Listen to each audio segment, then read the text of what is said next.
ലോകത്തിലെ ഏറ്റവും മികച്ച യൂണിവേഴ്സിറ്റികളിൽ ഒന്നായ അമേരിക്കയിലെ റോഡ് ഐലൻഡിൽ ഉള്ള ബ്രൗൺ യൂണിവേഴ്സിറ്റിയിലെ ലോകത്തിലെ ഏറ്റവും മികച്ച വിദ്യാർത്ഥികളും അധ്യാപകരുമായി സംവാദം നടത്തുന്നതിനായി പ്രതിപക്ഷ നേതാവ് രാഹുൽ ഗാന്ധി 19-ാം തീയതി ശനിയാഴ്ച അമേരിക്കയിൽ എത്തിയിരിക്കുകയാണ്.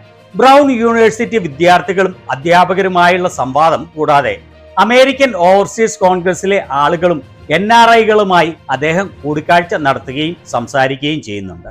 അതിന്റെ ഭാഗമായി അമേരിക്കയിലുള്ള ഇന്ത്യൻ വംശീയരുമായുള്ള തന്റെ കൂടിക്കാഴ്ചയിൽ BJPയുടെയും ഇലക്ഷൻ കമ്മീഷന്റെയും ഒത്താശയിൽ മഹാരാഷ്ട്ര ഇലക്ഷനിൽ നടന്ന വലിയ അട്ടിമറിയുടെ കാര്യം അദ്ദേഹം വെളിപ്പെടുത്തിയത് BJPക്ക് വലിയ തലവേദനയായി മാറും എന്നുള്ളതിൽ സംശയമില്ല. 19-ാം തീയതി ശനിയാഴ്ച മാസച്യൂസെറ്റ്സിലെ ബോസ്റ്റൺ ലോഗൻ ഇന്റർനാഷണൽ എയർപോർട്ടിൽ അദ്ദേഹം എത്തിച്ചേർന്നപ്പോൾ ലഭിച്ച സ്വീകരണങ്ങളുടെ ദൃശ്യങ്ങളാണ് ഇവ. അതിനുശേഷം 20-ാം തീയതി ഞായറാഴ്ച അദ്ദേഹം ഇന്ത്യൻ ഓവർസീസ് കോൺഗ്രസിന്റെ ആളുകളുമായും അമേരിക്കയിലുള്ള മറ്റ് NRIകളുമായും ചർച്ച നടത്തുകയുണ്ടായി. ഇവിടെ വെച്ച് ഭരണഘടനാ സ്ഥാപനം ആയിരിക്കേണ്ട മോദിയുടെ സെലക്ഷൻ കമ്മീഷന്റെ സഹായത്തോടെ മഹാരാഷ്ട്ര ഇലക്ഷനിൽ നടന്ന വലിയ അട്ടിമറിയെക്കുറിച്ച് അദ്ദേഹം സംസാരിക്കുന്നത് കേട്ടുകൊള്ളൂ. ലളിതമായി പറഞ്ഞാൽ മഹാരാഷ്ട്ര ഇലക്ഷനിൽ അവിടെയുള്ള പ്രായപൂർത്തിയായ ആളുകളെക്കാൾ അധികം ആളുകൾ വോട്ട് ചെയ്തു. അത് സത്യമാണ്, ഫാക്റ്റാണ്. ഇലക്ഷൻ കമ്മീഷൻ വൈകുന്നേരം 5:30 അതുവരെ വോട്ട് ചെയ്ത ആളുകളുടെ എണ്ണം നൽകിയിരുന്നു. വൈകുന്നേരം 5:30 മുതൽ വോട്ടെടുപ്പ് സമയം പൂർത്തിയാവുന്ന 7:30 വരെയുള്ള 2 മണിക്കൂറിൽ 65 ലക്ഷത്തിലധികം ആളുകൾ വോട്ട് ചെയ്തു എന്നാണ് ഇലക്ഷൻ കമ്മീഷന്റെ കണക്ക് കാണിക്കുന്നത്. അത് എല്ലാ തരത്തിലും അപ്രായോഗികമാണ്. കാരണം ഒരാൾ വോട്ട് ചെയ്യുന്നതിന് ഏകദേശം 3 മിനിറ്റ് വേണ്ടിവരും. അപ്പോൾ നിങ്ങൾ കണക്ക് കൂട്ടുകയാണെങ്കിൽ വെളുപ്പിന് 2 മണി വരെയെങ്കിലും അല്ലെങ്കിൽ രാത്രി മുഴുവനും പോളിംഗ് നടത്തേണ്ടി വരും, അത്രയും പുതിയ ആളുകൾക്ക് വോട്ട് ചെയ്യണമെങ്കിൽ. എന്നാൽ അങ്ങനെ സംഭവിച്ചിട്ടില്ല. അപ്പോൾ ഞങ്ങൾ ഇലക്ഷൻ കമ്മീഷനോട് വീഡിയോ പരിശോധിക്കണം എന്നും 5:30 ശേഷമുള്ള പോളിംഗുകളുടെ CCTV ഫൂട്ടേജുകൾ നൽകണമെന്നും ആവശ്യപ്പെട്ടു. ഉടനെ മോദിയുടെ സെലക്ഷൻ കമ്മീഷൻ ചെയ്തത് ഞങ്ങൾക്ക് വീഡിയോ നൽകിയില്ല എന്ന് മാത്രമല്ല, പോളിംഗിന്റെ വീഡിയോ നൽകണം എന്നുള്ള നിയമം മാറ്റുകയായിരുന്നു. അതിനാൽ ഞങ്ങൾക്ക് വളരെ വ്യക്തമാണ് ഇലക്ഷൻ കമ്മീഷൻ നിഷ്പക്ഷമായി അല്ല പെരുമാറുന്നത്, പ്രവർത്തിക്കുന്നത് എന്ന്. വളരെ വ്യക്തമാണ് ഇതിൽ വലിയ അട്ടിമറി നടന്നിട്ടുണ്ട് എന്നുള്ളത്. ഞങ്ങൾ ഇത് വളരെയധികം പ്രാവശ്യം പറഞ്ഞിട്ടുണ്ട്, പരസ്യമായി പറഞ്ഞിട്ടുണ്ട്, പാർലമെന്റ് ഉൾപ്പെടെ പല വേദികളിലും വെച്ച് പറഞ്ഞിട്ടുണ്ട്. മറ്റ് നേതാക്കളും ഇതിനെക്കുറിച്ച് പറഞ്ഞിട്ടുണ്ട്.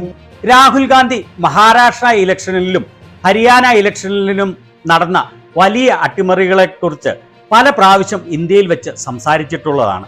അദ്ദേഹം പാർലമെന്റിലും അതിനെക്കുറിച്ച് ശക്തമായി ശബ്ദമുയർത്തിയിരുന്നു. ഇതേ ആവശ്യം ഉന്നയിച്ച് ഇലക്ഷൻ കമ്മീഷനെ പല പ്രാവശ്യം സമീപിച്ചെങ്കിലും ഒരു ക്രമക്കേടും ഇല്ല എന്ന് പറഞ്ഞ് അവർ പറയുന്നത് പോലും കേൾക്കാൻ തയ്യാറാകാതെ തള്ളിക്കളയുകയാണ് ഇലക്ഷൻ കമ്മീഷൻ ചെയ്തത്. അത് മാത്രവുമല്ല, അദ്ദേഹം പറഞ്ഞതുപോലെ പോളിംഗിന്റെ വീഡിയോ ഫൂട്ടേജ് രാഷ്ട്രീയ പാർട്ടികൾ റിക്വസ്റ്റ് ചെയ്യുമ്പോൾ നൽകണം എന്നുള്ള നിയമം ഇവർ അതിന്റെ വീഡിയോ ഫൂട്ടേജ് നൽകണമെന്ന് ആവശ്യപ്പെട്ടപ്പോൾ മാറ്റുകയാണ് മോദിയുടെ സെലക്ഷൻ കമ്മീഷൻ ചെയ്തത്.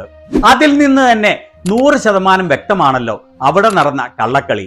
അല്ലെങ്കിൽ എന്തിനാണ് ഇലക്ഷൻ കമ്മീഷൻ എന്ന് പേരുള്ള മോദിയുടെ സെലക്ഷൻ കമ്മീഷൻ ഇവർക്ക് ഫൂട്ടേജ് നൽകാതിരിക്കുകയും വീഡിയോ ഫൂട്ടേജ് നൽകണം എന്നുള്ള നിയമം ഉടനടി മാറ്റുകയും ചെയ്തത്? കാരണം അവർക്ക് വീഡിയോ ഫൂട്ടേജ് നൽകാൻ ആവില്ല. അങ്ങനെ നൽകിയാൽ വ്യക്തമായ തെളിവാകുമല്ലോ വലിയ ഇലക്ഷൻ അട്ടിമറിയുടെ. അങ്ങനെ ഇന്ത്യയിൽ അദ്ദേഹം നിരന്തരം ഇതിനെതിരെ ശബ്ദമുയർത്തിയത് അമേരിക്കയിൽ ചെന്നപ്പോൾ അമേരിക്കൻ ഇന്ത്യക്കാരോടും അദ്ദേഹം വ്യക്തമാക്കാൻ മടിച്ചില്ല. ലോകമെമ്പാടുമുള്ള ഇന്ത്യൻ ജനത ഇന്ത്യയിൽ മോദിയുടെ നേതൃത്വത്തിൽ നടക്കുന്ന കള്ളക്കളികളെക്കുറിച്ച് അറിഞ്ഞിരിക്കേണ്ടത് വളരെ അത്യാവശ്യമാണ്. ഓർക്കണം, 2 മണിക്കൂറിനിടയിൽ 65 ലക്ഷം പേർ വോട്ട് ചെയ്യുക എന്നുള്ളത് ഒരു തരത്തിലും പ്രാക്ടിക്കൽ അല്ല എന്ന്. അതുപോലെ മഹാരാഷ്ട്രയിലെ വോട്ടിംഗ് പ്രായമായ ആളുകളെക്കാൾ വളരെ കൂടുതൽ ആളുകൾ ഇപ്രാവശ്യത്തെ നിയമസഭാ ഇലക്ഷനിൽ വോട്ട് ചെയ്തു എന്ന് പറഞ്ഞാൽ എത്ര വലിയ മാനിപ്പുലേഷനാണ് മോദിയും കൂട്ടരും അധികാരത്തിൽ തുടരുന്നതിനു വേണ്ടി ഭരണഘടനാ സ്ഥാപനങ്ങളെ കൂട്ടുപിടിച്ച് നടത്തുന്നത് എന്ന് ഓർക്കണം.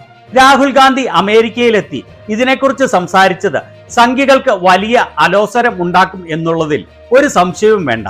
മുൻപ് അദ്ദേഹം അമേരിക്കയിൽ എത്തിയപ്പോൾ ഇന്ത്യൻ ജേർണലിസ്റ്റ് അസോസിയേഷനുമായി സംസാരിക്കുമ്പോൾ ആ ഡിബേറ്റ് മോഡറേറ്റ് ചെയ്തിരുന്ന ആൾ അദ്ദേഹത്തോട് ഇതിനെക്കുറിച്ച് ചോദ്യം ചോദിക്കുകയാണ്. ലോകത്തിലെ മുൻനിര യൂണിവേഴ്സിറ്റികളിൽ ഒന്നായ ഇംഗ്ലണ്ടിലെ കേംബ്രിഡ്ജ് യൂണിവേഴ്സിറ്റിയിൽ അദ്ദേഹം സംസാരിച്ചപ്പോൾ ഇന്ത്യക്കെതിരെ സംസാരിച്ചു എന്നും പറഞ്ഞ് സംഘികൾ അലമുറയിട്ടതിനെ കുറിച്ച് നിങ്ങളിൽ പലർക്കും അറിയാവുന്ന കാര്യമായിരിക്കും. ലോകത്തിലെ ഏറ്റവും മികച്ച യൂണിവേഴ്സിറ്റികളിൽ ഒന്നായ കേംബ്രിഡ്ജ് യൂണിവേഴ്സിറ്റിയുടെ പ്രസ്റ്റീജിയസ് ആയ ട്രിനിറ്റി കോളേജിൽ നിന്നും ഡെവലപ്മെന്റൽ സ്റ്റഡീസിൽ എംഫിൽ ബിരുദം ഉള്ള ആളാണ് അദ്ദേഹം എന്ന്. ഇവിടെ ഈ മോഡറേറ്ററായ വിദ്യാർത്ഥിയുടെ ചോദ്യത്തിന് അദ്ദേഹം പറയുന്ന മറുപടി വിദേശങ്ങളിൽ ചെന്ന് രാഹുൽ ഗാന്ധി ഇന്ത്യയെ അപമാനിച്ചു എന്ന് പറഞ്ഞ് അലമുറയിടുന്ന സംഘികൾക്കുള്ള വ്യക്തമായ മറുപടിയാണ്. ഞാൻ കേംബ്രിഡ്ജിൽ നൽകിയ ലെക്ചറിൽ ഇന്ത്യക്കെതിരായി ഒന്നും പറഞ്ഞിട്ടില്ല. ഞാൻ അവസാനം കേട്ടത് പ്രധാനമന്ത്രി വിദേശ രാജ്യങ്ങളിൽ ചെന്ന് സ്വാതന്ത്ര്യത്തിന് ശേഷമുള്ള 60 വർഷങ്ങളിൽ ഇന്ത്യയിൽ ഒന്നും നടന്നിട്ടില്ല എന്ന് പറയുന്നതാണ്. മോദി കഴിഞ്ഞ 10 വർഷങ്ങൾ ഇന്ത്യയുടെ നഷ്ടപ്പെട്ട പതിറ്റാണ്ടാണ് എന്ന് വിദേശത്ത് എന്ന് പറഞ്ഞത് ഞാൻ ഓർക്കുന്നു. ഇന്ത്യയിൽ അൺലിമിറ്റഡ് അഴിമതിയാണ് എന്ന് മോദി വിദേശത്ത് എന്ന് പറഞ്ഞത് ഞാൻ ഓർക്കുന്നു. ഇത് ഇന്ത്യയിൽ വെച്ച് അദ്ദേഹം പറഞ്ഞ കാര്യമല്ല, മറിച്ച് പല വിദേശ രാജ്യങ്ങളിലും ചെന്ന് പറഞ്ഞതാണ്. ഞാൻ ഒരിക്കലും എന്റെ രാജ്യത്തെ അപകീർത്തിപ്പെടുത്തിയിട്ടില്ല, അപകീർത്തിപ്പെടുത്തുകയുമില്ല. ഞാൻ അങ്ങനെ ഒരിക്കലും ചെയ്യുകയില്ല. തീർച്ചയായും ഞാൻ പറയുന്നതിനെ വളച്ചൊടിക്കുന്നത് BJP വളരെയധികം ഇഷ്ടപ്പെടുന്ന കാര്യമാണ്. അത് എനിക്ക് പ്രശ്നമല്ല. അതുപോലെ ഇന്ത്യയിലെ ഗോദി മീഡിയകൾ BJPയുടെ താളത്തിന് തുള്ളുന്നതിന് എപ്പോഴും തയ്യാറായി നിൽക്കുകയാണ്. സത്യസന്ധമായി പറഞ്ഞാൽ വിദേശത്ത് ഇന്ത്യയെ അപമാനിക്കുന്ന ഒരേ ഒരാൾ പ്രധാനമന്ത്രി നരേന്ദ്രമോദി മാത്രമാണ്. നിങ്ങൾ കേട്ടിട്ടില്ലേ, കഴിഞ്ഞ 70 വർഷങ്ങളിൽ ഒന്നും നടന്നിട്ടില്ല എന്ന് മോദി വിദേശത്ത് എന്ന് പറയുന്നത്? ഓരോ ഇന്ത്യക്കാരനെയും അപമാനിക്കുന്നത്, ഓരോ ഇന്ത്യക്കാരുടെയും മാതാപിതാക്കളെ അപമാനിക്കുന്നത്, ഓരോ ഇന്ത്യക്കാരുടെയും ഗ്രാൻഡ് പേരൻസിനെ അപമാനിക്കുന്നത്, ഇന്ത്യയുടെ സ്വാതന്ത്ര്യ സമരത്തെ പോലും അപമാനിക്കുന്നത്.